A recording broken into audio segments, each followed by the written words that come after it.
I know he just announced his retirement as BYU's athletic director, but I have the perfect next gig for Tom Homo if he wants it. It will benefit BYU and by extension, all of college athletics.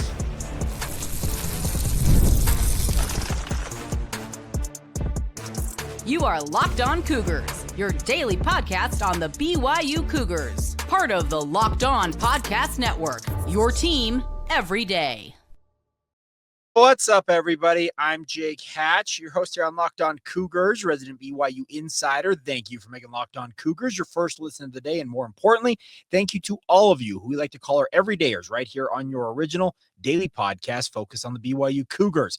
Today's show is brought to you by our friends at FanDuel. New customers right now at FanDuel get $150 in bonus bets if your first $5 bet hits. Go to FanDuel.com to get started today. All right, coming up on today's show, we're going to talk about what I think would be the perfect next adventure for Tom Homo. We'll also talk about one of our burning questions heading into spring camp for BYU, dealing with BYU's running backs. And obviously, we'll finish up today's show going back to the Tom Homo conversation, but talking about a new candidate that has emerged based on some conversations I've had who I think could be a home run hire for BYU. All right, so today, or I guess yesterday, I should say, the news came out, or it's kind of been percolating for a little bit here. Ross Dellinger, I think, was the first person to report on this, is that the Power Four, of which BYU is a member of the Big 12 Conference, they are taking steps towards creating a new entity that will govern the evolving professionalized aspects of college sports, taking and wresting control away from the NCAA. And let me just say at the outset, I'm all for this. The NCAA is absolutely toothless. They're feckless. They just have no leg to stand on with it when it comes to anything they're trying to do.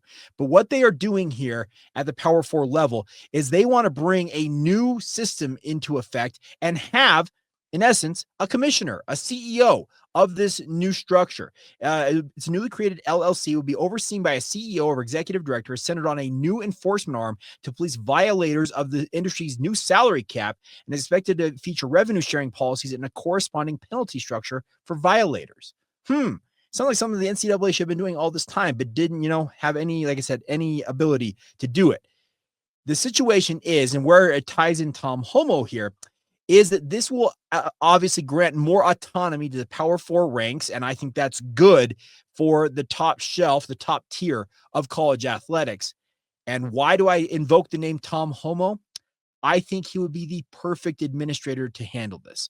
Now, I'm biased. I freely admit that. And heck, Tom just announced he's retiring from BYU after 20 years. He very well may want to just spend the rest of his days dealing with his grandkids, his kids, his wife, spending time on the golf course, attending BYU events as a true fan. He may want to do all of that. But if the NCAA or this new entity, it's currently nameless, according to Ross Dellinger, be running adjacent, intertwined with the NCAA, obviously would need somebody that has experience playing college sports. Tom Homo, check. BYU 1978 to 1982. B, has experience in and around the college and professional sports atmosphere. Tom Homo, 4 Super Bowl rings, coached the San Francisco 49ers, coached Cal, coached BYU, has been an administrator at BYU for 20 years, has taken them through 3 different conference iterations, from the G5 in the Mountain West to a Power 5 adjacent in the independent era, and then finally as a true Power 4 member in the Big 12 Conference. Check, check, check, check, check. All the way across the board, Tom Homo meets this. And the other thing about this is this framework is being made up with a transition team of 2 athletic directors from each of the 4 conferences. The Big 12 is being represented by Arizona and Cincinnati. So they have representatives in this. And what it is going to do essentially is it's waiting for the final approval of the House settlement, which is supposed to come in early April. But even if that settlement is rejected, this entity will continue to exist even without the salary cap structure, et cetera, that it's expected to do. The overall approach of what this is going to do is going to create a cap management system, an NIL clearinghouse, and also have an investigative and infractions unit, much of which obviously the NCAA had done previously, but has essentially all but given up on. Why do I think Tom Homo would handle this, I think, absolutely well? Because he has got the right temperament for this. Tom is a guy who is a very analytical thinker. Yes, he is a former athlete, and athletes obviously have to have an edge to them. The one thing about Tom is he has that edge when he's in the heat of battle, but he is also very, very calm under pressure and can get along with everybody. Just look at the response out there when he announced his retirement. We're talking the who's who of college athletics media that I saw were absolutely praiseworthy and effusive in that praise about what Tom had done at BYU, calling him one of the absolute best. That came from Nicole Auerbach, who works for the Athletic and NBC Sports. Actually, no longer with the Athletic, NBC Sports, I should say, in Sirius XM. But the bigger point he made is Tom would take this and run with it if he wanted such a gig. This is going to be a new look for the NCAA and the new look for the Power Four. I should say the NCAA essentially being thrown to the side, and they're doing this all by themselves. And I think that Tom has the wherewithal to understand of what his role would be as this kind of commissioner, CEO, executive director of this new entity. I think he would be able to essentially be a mover and a shaker and get everybody on the same board, whether it's SEC folks, Big Ten, ACC, and obviously the Big 12. I think he has the relationships due to what he did in independence and setting up schedules annually that sent BYU all over the country, playing a number of Power 5 schools, that he could get this job done. And his experience both in the professional and college ranks, well, we're seeing more and more that college athletics, football in particular, is becoming more and more professional than it ever has been before. I think he'd be able to kind of bridge the gap here and be the perfect solution for this new entity to have leading it. Obviously, there's going to be people out there say, "Oh, Nick Saban should be running it. It should be a guy." You know what? Great. You can think all of that, but last I checked, does Nick Saban have a Super Bowl ring? No, he does not. He has multiple national championships at the college ranks, but he doesn't have the experience, I think, at the professional level, in my mind, that a guy like Tom Homo does. I know that Nick spent a short stint with the Miami Dolphins, etc., but I still feel like this would be a tailor-made fit for Tom Homo to run this organization because of his connections across all spectrums. And obviously, you're going to have to bridge the gap with the have and the have-nots. That's speaking of the Power 4 and what is now the G6 with the Pac-12 dropping a tier. But I look at this, I think Tom has the perfect blend of temperament, the know-how, experience at all levels, and the overall, I think, true feel for what the future of college athletics is going to entail. And I would wholeheartedly endorse him to lead the college athletics universe into this new era with this new entity. I think he'd be an outside the box hire, obviously, but his ability to come in, I think, build bridges with all parties, because we hear all the time that the SEC and the Big Ten are all but intent on telling the ACC and the Big 12 to pound sand and doing their own thing. Well, they very well may want to do that, but I think Tom has the ability, or would have the ability, if he were to be this new czar of this new entity, the CEO, whatever they're going to term it, to come in, I think, get these conference commissioners, the ADs, the university presidents in the various conferences on the same page, at least in the interim, until whatever is next in the college athletics universe, because it feels like it's changing at a lightning pace. But in the meantime, if you're going to build this entity, I want to propose Tom Homo take over and lead this entity, because I think he would be the perfect candidate and has all the requisites, resume, whatever you want to term it. He's got all of that in spades, and I think he'd absolutely kill it and keep the college universe in some sort of order. It's kind of hard to envision it all staying in order, but I think a guy like Tom Homo would do an absolutely incredible job if he were interested and if they came calling. All right, coming up next, we're going to talk a little more BYU football. A burning question. I actually meant to hit this yesterday, but hey, when Tom Homo announces that he's going to retire, you throw out the rundown and you get back to it later in the week. But we're going to talk BYU running backs next. LJ Martin is BYU's top guy.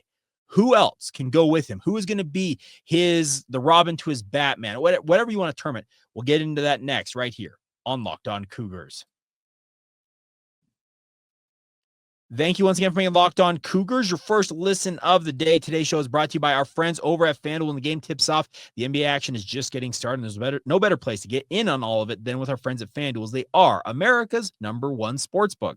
With FanDuel, you can bet on live games throughout the entire game. So even if you miss the opening tip-off or want to bet on a fourth quarter comeback, you can stay in on the action literally all game long. If you're looking for a bigger payout, you even combine your live bets into a same-game parlay, which obviously has enhanced odds and a chance to win bigger money. All of us want to have an extra kind of feel for a game. Well, that's where our friends at FanDuel step in. You never feel like you missed a chance. And the best part is the app is easy to use. And when you win, you get paid out instantly. That's probably the chief thing that I like about our friends at FanDuel. So right now, new FanDuel customers can get $150 in bonus bets if your first $5 bet hits. It's as simple as that. Just visit FanDuel.com to join today. That's FanDuel.com for your shot at $150 in bonus bets if your first $5 bet wins. Make every moment more with FanDuel, as they are an official sports betting partner of the NBA. Thank you once again for making Locked On Cougars your first listen of the day. Hope you all are doing well on this Thursday.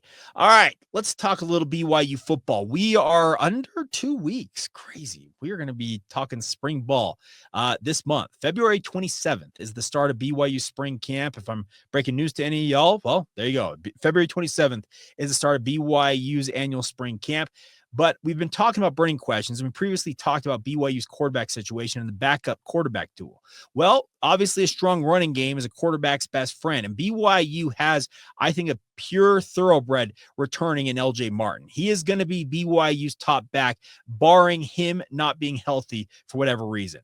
He dealt with numerous dings and dents last season that really slowed him down. But when he was at his best, think of that SMU game, think of what he did in the bowl game against Colorado. When LJ's healthy, he is as good as they come for the BYU football program. Well, now with Hinckley Ropati expected to be exiting the program, who was essentially the complement to LJ all last year and really has been kind of that Robin to the Batman for many BYU running backs of the past 4 or 5 years, who is the next guy to step up? I know that the easy answer is to say, well, it's got to be a guy like Pokai Haunga. Okay, Pokai's in the mix, absolutely. But here's the deal. I think the BYU, and I think the other answer is Sione Moa. But the biggest thing I would like to mention here is BYU doesn't have to have a delineated 1, 2, and 3. I actually would appreciate the fact that, yeah, LJ Martin, he's going to take the lion's share of the reps, but each one of the running backs in BYU stable right now, and I'm thinking, like I said, of Pokai Haunga, who they call Glitch because of his ability to knife and just really make guys miss. Well, his ability to be that scat back type, great. You can play off a guy like LJ Martin, who is a do-everything running back. Then you have a guy like Sione Moa, who to me is more of that power back. He's got speed. He's got lateral ability, but he loves nothing more that feels like them putting his shoulder down and running through dudes. So the compliments here for BYU at running back with those three in particular, and I'm not going to preclude other athletes from potentially being in the mix here, but I look at what BYU has roster-wise at running back and think that, you know what? The more the merrier. Keep guys fresh, keep them healthy, and use each of their skill sets individually. I don't think this is revolutionary information, nor it shouldn't be, I guess, for those of you out there. I also can't discount, let's say next year you have a guy like an Enoch Nawahine. He comes back. He has proven to be a very effective downhill runner when needed. You also have a guy in Jovesa Damuni who's been back from a mission for quite some time now. Can he make a move up the depth chart here in spring camp? But it is in my mind that going into spring ball, LJ Martin probably won't see a lot of action because they're going to be very intent on getting him to the season as healthy, if not 100% healthy as possible. Well, that's going to leave a lot of opportunities for these younger running backs. Like I said, Pokai Haunga, you look at Sione Moa, they're all going to have that opportunity to go out and prove themselves. But if I were Harvey Unga, Aaron Roderick, and even Kalani Sitake, whoever the brain trust you would envision would be making a decision like this as to how they would attack with the running back position, use all their skill sets. Pokai Haunga was a guy that BYU wanted to redshirt last year, obviously preserve some eligibility. Sione Moa emerged on the scene as a guy. I remember all spring camp and training camp last year, we kept seeing this Sione Moa just mow guys down. And let me admit, they were mainly against the 2s and 3s, but he would run dudes over in practice, and you're like, okay, that's a backup running back. He's doing it in practice. What is he really capable of doing? Well, he finally got his chance for BYU in the season and showed that, hey, he absolutely can get it done. Now, he obviously picked up an injury shortly thereafter, after his debut, but I think with him 100% healthy in theory, Pokai Haunga available, and then, as I mentioned, your pure thoroughbred that I like to refer to him as is LJ Martin. I think that three-headed monster could be the perfect complement to Jake Retzloff in the BYU backfield. Obviously, they all have different roles to play. Who's the better pass protector of the bunch? Who obviously would you like to have in the game on critical downs and distances? That's when you lean, I think, towards LJ Martin and his do everything ability. But it doesn't have to be, in my mind, a clearly delineated, here's our number one running back. Here's our number two. Here's our number three. Yeah, it's probably a 1A in the case of LJ Martin, where he is, in my mind, clearly the top option at running back for BYU. But the 1B, 1C, whatever you want to term it, they're all right there. And the youth and the youth combined with the emerging experience, because LJ is going to be a junior this year. It's crazy to consider that LJ is already going to have 2 years of experience under his belt going into this 2025 season. But Pokai Haunga got game experience last year despite redshirting. Sione Aimo, like I said, burst onto the scene and really showed some nice flashes at points. The youth, but also combined with the relative experience they already have collected in that trio, could be a really, really fun group of running backs to track during spring camp. And once again, I don't discount what Enoch Nawahine may be able to do in situational stuff. Jovesa Demuni. There's also Charles Miska, I believe, is also on the roster this spring, who's a walk-on running back.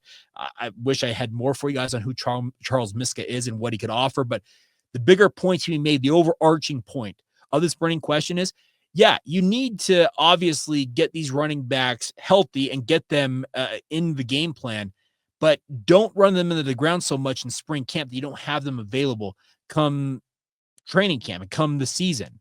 Remember, there was the hot topic all summer long last year. LJ Martin, did he injure his shoulders, his knee? What's wrong? And I got him on the record and he said, no, I don't have an injury. And the start of the season, he looked like he was fully healthy. Then he picked up a high ankle sprain, I believe, against SMU. And that really hampered him through the rest of the season until he got some extended time off before the bowl game. And then in the bowl game, LJ looked as good as he has looked at any point in his time at BYU.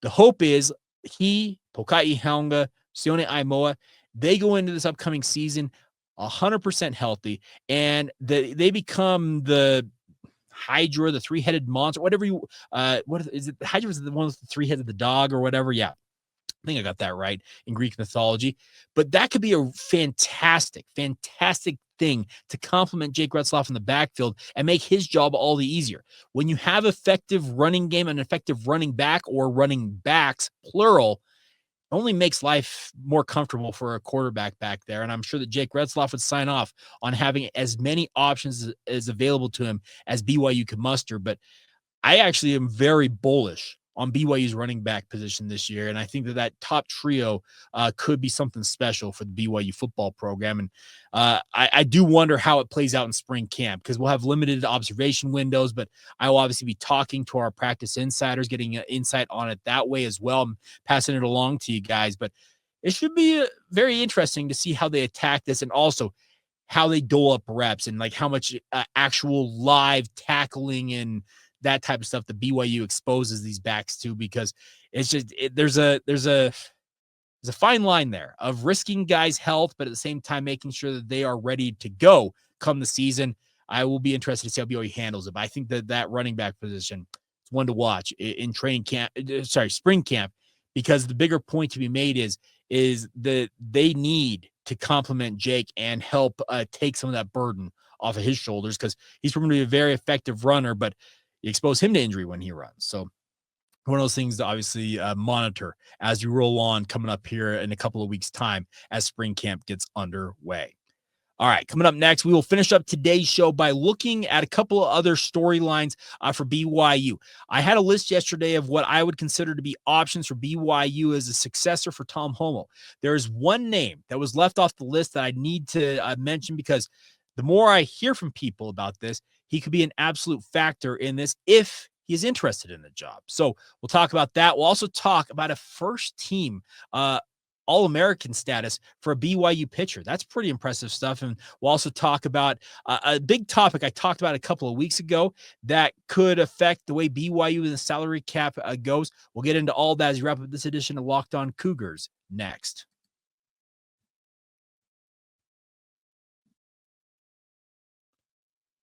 Thank you once again for making Locked On Cougars your first listen of the day. I want to encourage you guys, if you have not done so already, sign up for the Locked On Cougars Insider Group. Get the inside scoop on all things I'm hearing about BYU sports. I had an update, for example, yesterday on some of the chatter I heard about Tom Homo and potential successors.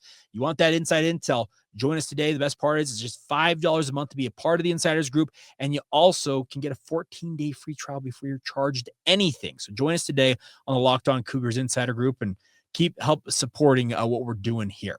All right. Before we go on today's show, a couple of notes for you. I want to start off talking about the situation around BYU and Tom Homo's eventual successor. Obviously, there's going to be no shortage of options for BYU to reach out to interview, to vet, all the different things they're going to have to go through when it comes to finding their new athletic director. And I do appreciate Tom being so candid like he was yesterday in that press conference. But the bigger point to be made here is I believe that BYU would do well to look at all options and maybe favor options that are not currently in Provo, Utah, an external hire, as it were. I think that a new vision, a new feel, some outside influence, I'm not saying that there's like a groupthink thing going on with BYU, but having somebody come in from the outside could be the right option for what BYU is trying to do, and especially in this new era of college athletics. And a name that I left off my list, and I didn't mean to, but I just kind of spaced it, but a couple of people mentioned it to me, is Kentucky Deputy AD Marc Hill. Now, Marc is a well-respected college administrator. He has been working with Mitch Barnhart, who is the AD at Kentucky. Funny enough, Marc Hill currently is in his deputy AD role, is the boss of former BYU basketball coach Mark Pope. Now, you're probably wondering, okay, Jake, why would somebody from Kentucky want to come to BYU? Well, as you would guess, Marc Hill is a member of the Church of Jesus Christ of Latter-day Saints. His daughter played softball at BYU. He had a son play baseball at UVU. I think their other son played, I don't remember what sport it was, at Southern Virginia University, which is like BYU Virginia Light, whatever you want to term it. So they are a strong church-affiliated family, and Marc has been working in the SEC. Now, I talked earlier about how the SEC and the Big Ten, well, they, in theory, think that they are the two top dogs in college sports. Well, why don't you get some of that experience in your athletic department if you're BYU? I'm not saying that Marc Hill has any interest potentially in even leaving Kentucky, but if I'm Shane Reese, Keith Vorkink, who are going to obviously factor in to deciding who they're going to hire as BYU's new director of athletics, you could do a lot worse than bringing a guy from the SEC who's got a proven track record in that conference and could bring some, I think, ideas. I mentioned some like outside vision, of just a new perspective on what the future of college athletics is and will be, but at the same time understands what the mission and the overall aims of what BYU stands for. You could, Marc Hill, absolutely add him to your list, because I had more than a handful of people say, hey, Jake, you're forgetting a name on your list. And if you want that full list, go back to yesterday's podcast. You can get the full list there. And it's, I don't want to take up a ton of time here on this podcast and bog you down with it. But the good news is there are no shortage of options for BYU. Internally, Tom Homo, he gave what I would consider a pretty strong endorsement to the guy he called his right-hand man, Brian Santiago. He did that at the tail end of his press conference yesterday. Now, Brian is a lightning rod. We all know that. But that was a pretty ringing endorsement from a guy who's been working literally in lockstep with Santiago for years, and Tom Holmoe. So I would expect that Brian Santiago is on the short list to be one of the people that BYU vets very carefully and closely in interviews, all that type of stuff, and very well could ascend to the AD chair. And once again, I understand he's a lightning rod amongst the fan base. I have my personal opinions on who BYU should hire, but I think I made it pretty clear that right now, I'm kind of leaning towards BYU going outside of the Provo bubble for this hire. And it's nothing against the internal candidates. Chad Lewis is a freaking BYU legend and would do great in that role. Liz Darger, she's paid her dues. She is well respected in college athletics across the country, and could be a pick that I think would signal that BYU is really in tune with what's going on in college athletics. I think she's got a good perspective of what the future holds. Once again, Brian Santiago has been right there in a lot of those meetings that Tom Homo has held over the years, and essentially would keep things humming like they are. But I also, at the same time, think that the future of college athletics is so convoluted, messy, but at the same time has so many unique and new facets to it that maybe you look outside. And Marc Hill may very well not be the guy. I also, and Mitch Harper mentioned this, and I've been thinking about it as well. What if you just looked outside of college athletics all the same? We all know that essentially now a college athletics department is it's a multi-million dollar entity. It's a business. So why don't you tap into the business community that's around BYU and maybe see if a CEO or somebody like that, who is well respected in their own sphere, wants to essentially kind of blend what they're doing in business with college athletics. There are no shortage of options out there when it comes to what BYU could look at in terms of who they hire as this new AD. But as Shane Reese said yesterday, there is no, like, what do you say? There is no replacing Tom Homo. And I agree, because Tom was absolutely stellar in his role. I think he was the perfect guy over 2 full decades to lead BYU through some very precarious situations. And I think across the board, by and large, handled things the right way. But there's no replacing him. There's only, and as Shane Reese said, there's only successors. You find somebody that can kind of take the baton and carry it forward. And I really do think that BYU, this job, it's got a whole lot more appeal than many might imagine out there. And I think that BYU would do well to kick tires on every option available. Cast a wide net, vet everybody, ask the biggest. I mentioned Scott O'Neill yesterday. When you work for Live and you're getting money from the PIF, the Public Investment Fund of the Kingdom of Saudi Arabia, he's got a lot of money probably on that contract to lead Live Golf. But you make a phone call for BYU and say, hey, Scott, this is Shane Reese from BYU. We have an opening for our athletics director position. Would you have any interest in potentially talking further about it? He says, yes. You continue the conversation. He says, no. He said, hey, thanks, but stay in touch. Anything changes down the line, love to have you involved.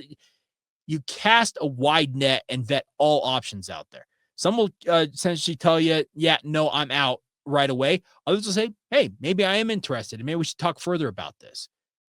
You do your due diligence and see where the chips fall. And I think that BYU would do well to look at all options. And once again, like I said, Marc Hill, file that name away as an option as this AD search continues for BYU.